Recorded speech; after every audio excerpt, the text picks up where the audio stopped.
Pemirsa masih bersama kami di Presisi Pagi. Di sela KTT G20 di Brasil, Presiden Republik Indonesia Prabowo Subianto menyatakan ambisi Indonesia menjadi negara yang 100% menggunakan energi terbarukan dan ramah lingkungan dalam 10 tahun. Namun strategi yang ditempuh justru memunculkan kekhawatiran perhatian lingkungan di Indonesia dan internasional. Berikut laporan Yuni Salim dari VOA. Target pencapaian Indonesia dalam transisi ke energi terbarukan diungkapkan Presiden Republik Indonesia Prabowo Subianto dalam pertemuan dengan Sekjen PBB Antonio Guterres di sela KTT G20 di Brasil. We are very ambitious, completely 100% renewable and green. And we hope that we can achieve this within 10 years, but on several issues we can go faster. For instance, we have already developed the technology make diesel oil from plants, palm oil, diesel oil, and we are also now developing to produce gasoline from palm oil. Meski menghargai ambisi yang dicanangkan pemerintah, aktivis lingkungan mempertanyakan implementasinya. Kita punya target aja 23% energy mix dari renewables. Itu tahun depan, dan kita sudah stagnan di 12-13% setidaknya 5 tahun terakhir. Leonard mengatakan, bila pemerintah ingin lebih serius mengatasi dampak perubahan iklim, maka perlu langkah lebih komprehensif, seperti menggalakkan peralihan ke transportasi umum bertenaga listrik untuk mengurangi jumlah kendaraan pribadi yang memerlukan begitu banyak bahan bakar. Pemerintahan Prabowo telah mencanangkan target segera meningkatkan kandungan etanol dalam bahan bakar diesel ke 50%. Dari saat ini 35%.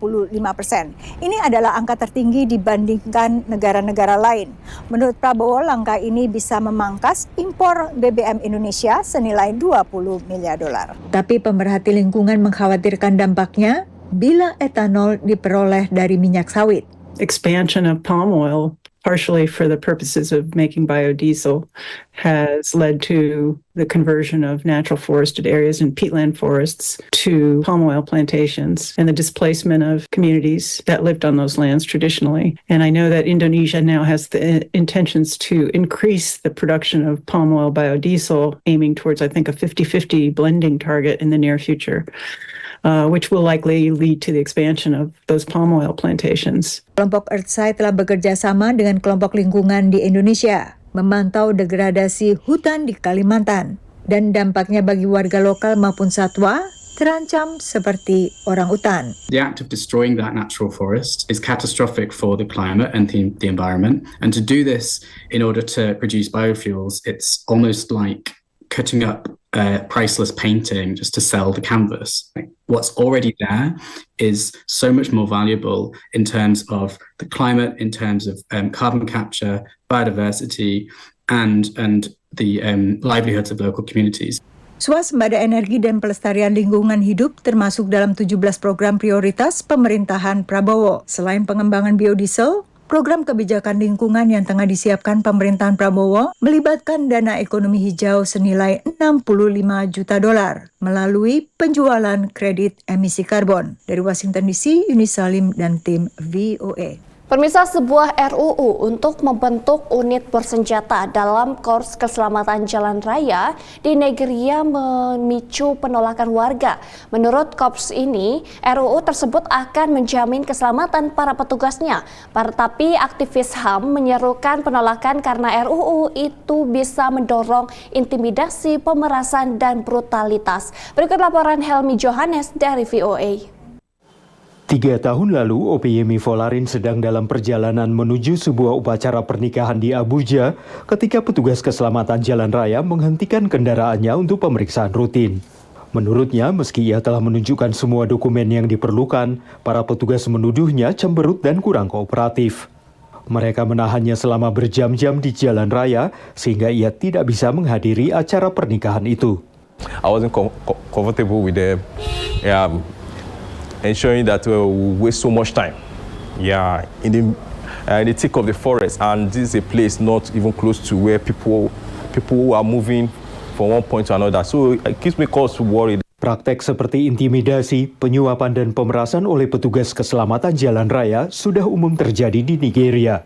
Korps Keselamatan Jalan Raya atau FRSC mengatakan mereka sedang berupaya memperbaiki masalah ini dan menindak para pelaku korupsi. Namun menurut mereka, para petugasnya juga mengalami penyerangan dari pengguna jalan ketika bertugas.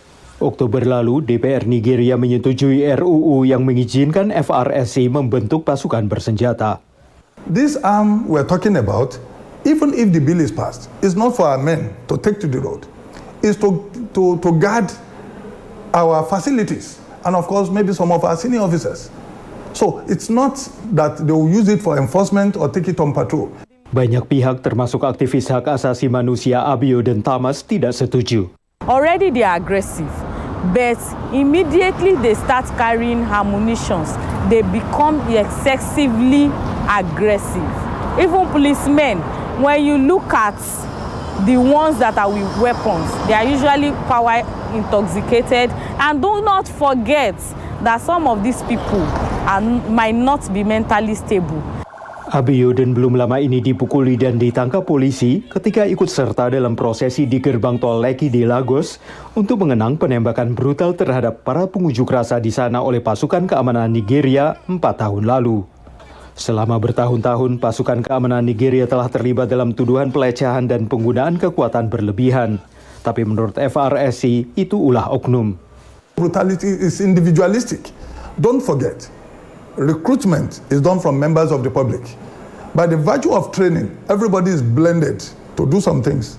So among those trainees, some would abide in toto, some would misbehave. Peningkatan drastis senjata api ilegal di kalangan oknum non-negara di Nigeria juga semakin mengkhawatirkan. Dalam sebuah latihan pemusnahan senjata Oktober lalu, Kantor Keamanan Nasional mengatakan banyak senjata ilegal yang sering digunakan para teroris dan bandit adalah milik para pejabat. Sementara itu RUU senjata api masih membutuhkan persetujuan dari Senat Nigeria dan Presiden Bola Tinubu sebelum resmi menjadi undang-undang. Dari Arlington, Virginia, saya Helmi Yohanes dan tim VOA. Pemirsa, tetaplah bersama kami, Presisi Pagi akan segera kembali.